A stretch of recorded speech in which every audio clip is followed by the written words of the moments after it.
బతుకుంటే నవీన్ యాదవ్ గెలుపు కోసం వచ్చి ప్రచారం చేసిన 100% చెప్పండి. అదే వాళ్ళకి హాస్యాస్పదంగా ఉంది. వాళ్ళు మాట్లాడితే జీర్ణించుకోలేకపోతున్నారు వాళ్ళు. శ్రీనివాస్ గారు good evening. So cantonment repeat అవుతుందని బల్లగుద్ది చెప్తున్నారు. జూబ్లీహిల్స్ మొత్తం మా వైపు ఉంది, మైనార్టీ ఓటు బ్యాంక్ కూడా మా వైపే ఉంది. సో ఇక మీ ఆటలు మీ పప్పులు ఏమి ఉడకవు, మొత్తం కాంగ్రెస్ పార్టీ వైపే ఓట్లున్నాయి. November 14th రిజల్ట్ రాబోతోంది అని చాలా పాయింట్లు ఆయన ఎక్స్ప్లెయిన్ చేయడం జరిగింది. ఏకీభవిస్తున్నారా? మొట్టమొదట ఐ న్యూస్ వీక్షకులకు, మీకు అక్కడ ఉన్నటువంటి మిత్రులందరూ కూడా నమస్తే. ఇప్పుడు నేను నేను మాట్లాడాల్సిన మాటలన్నీ మీరు మాట్లాడింది. ఈ పాలన సంక్షేమం లేదు, సంక్షేమంలో ఉంది. సంధి ప్రభుత్వం రాజీ కుదుర్చుకొని ప్రభుత్వాన్ని నడుపుతున్నటువంటి పరిస్థితులలో ఉన్నారు. వాళ్ళ సంక్షేమం ఎంతవరకు జరిగిందో మైక్ తీసుకొని మనం ఐ న్యూస్ ద్వారా గడప గడపకి వెళ్తే తెలిసిపోతుంది. ఎంతమందికి 200 యూనిట్లు ఉచితంగా వస్తున్నాయి, ఎంతమందికి గ్యాస్ సిలిండర్ ఫ్రీగా వస్తుంది, ఎంతమందికి బియ్యం రేషన్ బియ్యం వస్తున్నాయి, తింటున్నారు, అందులో సంతోషంగా ఉన్నారు అనేటువంటి విషయాలు మాట్లాడుతున్నాం. ఇది రంజాన్ తోఫా లేదు, వీళ్ళు ఓడిపోయినరు, ఓటమిని అంగీకరించిండ్రు అని చెప్పడానికి ఈ తెరపైకి అజారుద్దీన్ గారిని తేవడమే పెద్ద ఉదాహరణ. ఈ రోజు వాళ్ళకి భయం పట్టుకుంది. మనము ముఖ్యమంత్రి గారు కూడా ఆయన సీటు పదిలంగా ఉండాలంటే ఈ రోజు జూబ్లీహిల్స్ ఉప ఎన్నిక గెలవాలి, సహచర మంత్రులతోని కూడా పైచేయి ఉండాలంటే జూబ్లీహిల్స్ గెలవాలి. ఎందుకంటే వారు ఉండేది కూడా జూబ్లీహిల్సే, వాళ్ళ అన్నదమ్ములు ఉండేది జూబ్లీహిల్సే, జూబ్లీహిల్స్ నుంచే కార్యకలాపాలు జరుగుతున్నాయి. జూబ్లీహిల్స్ లో కొంత చదువుకున్న ఓటర్లు ఉన్నారు. ఇంత ఉన్నా కూడా రాష్ట్రంలో జూబ్లీహిల్స్ పైన పట్టు కోల్పోతున్నాం, జూబ్లీహిల్స్ గెలవము అని ఒక నిర్ధారణకు వచ్చేసింది కాంగ్రెస్ పార్టీ. కాబట్టి మీరు అన్నారు అస్త్రాలు తీస్తున్నారు అని. ఎప్పుడు తీస్తారండి? ఒకటి ఫెయిల్ అయితే ఇంకోటి తీస్తా ఉంటారు. అట్లనే ఇప్పటి వరకు వాళ్ళు సంధించిన అస్త్రాలు సంక్షేమ పథకాలు, లేకపోతే అందరికంటే ముందుగా మంత్రులను, లేకపోతే నియోజకవర్గంలో ప్రచారాన్ని అంటే అభ్యర్థిని ప్రకటన కంటే ముందే ప్రచారాన్ని, ఆడబిడ్డ కన్నీళ్లను రాజకీయం చేసి చూసిండ్రు. ఎన్ని రకాలుగా ఆడబిడ్డ ఆ పిల్లలను గోపీనాథ్ గారి ఇద్దరు బిడ్డల మీద కూడా కేసులు పెట్టేటువంటి ప్రయత్నం చేసిండ్రు. వాళ్ళ పెద్ద భార్య ఒకరు ఉన్నారు అని అమెరికా నుంచి ఒక ఉత్తరం రాయించిండ్రు. రకరకాలుగా వాళ్ళు ప్రయత్నం చేస్తున్నారు.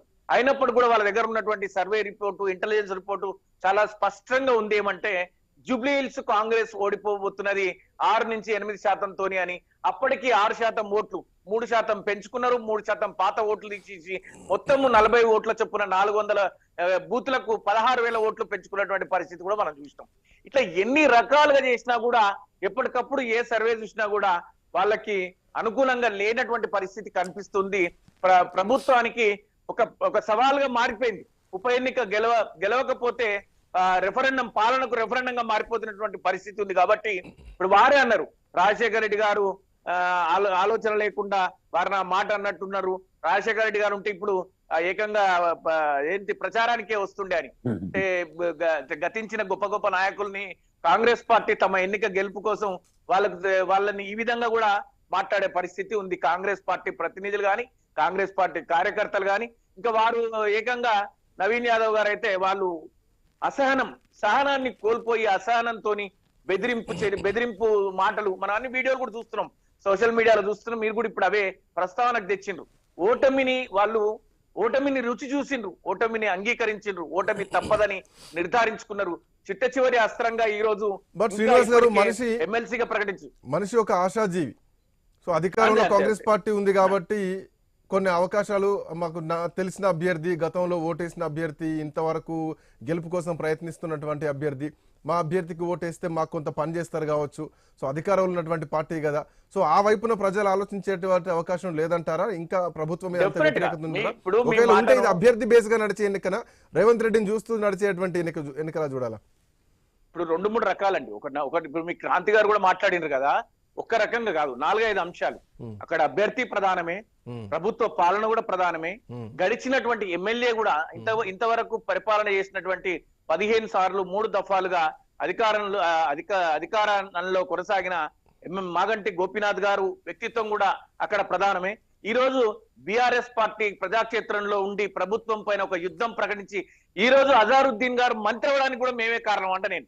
ఎందుకంటే క్యాబినెట్ లో ముస్లిం ప్రాతినిధ్యం లేదు అని పదే అరిచి గోల చేసి ప్రభుత్వాన్ని నిల్చోబెట్టి ప్రజాక్షేత్రంలో కడిగేసినటువంటి ఈ సందర్భం ప్రభుత్వాన్ని అతలాకుతలం చేసి చిట్ట చివరికి అజారుద్దీన్ గారిని ప్రాతినిధ్యం మంత్రివర్గంలో ప్రాతినిధ్యం కల్పించే స్థాయికి కూడా బీఆర్ఎస్ పార్టీ కారణం. ఆ దిశగా కూడా అక్కడ ఉన్నటువంటి ముస్లిం ఓటర్లు మాకే ఓటు వేయబోతున్నారు. వాళ్ళు ప్రతిదీ చూస్తున్నారు, ప్రభుత్వం ఎన్ని రకాలుగా ఏ పనులు చేస్తుంది, ఏమేం చేస్తుంది అని. అక్కడ చూసినాం స్థానికంగా మాట్లాడేటువంటి వ్యక్తులు.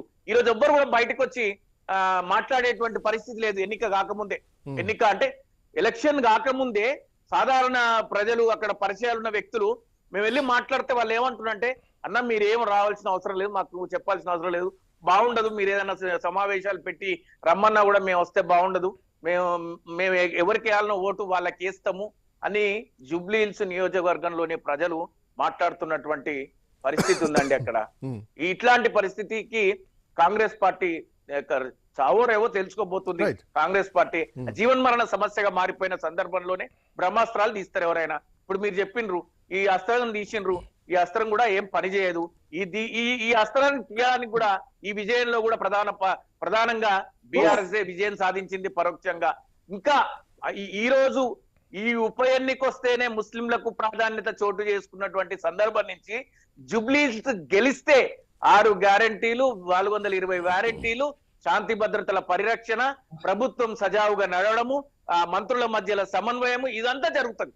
నిజంగా కాంగ్రెస్ పార్టీ ఓడిపోతే, అక్కడ కాంగ్రెస్ పార్టీకి ఓడిపోతే గల్లాలు ఎగరేసుకొని ఇంకా మాకు తిరుగులేదని చెప్పి మలగొట్లాడుకుంటారు వాళ్ళు. కాబట్టి వాళ్ళ ఓటమి సజావు పాలనకు కారణమవుతుందని చెప్పి నేను భావిస్తున్నాను. ఒక చిన్న బ్రేక్ తీసుకుందాం.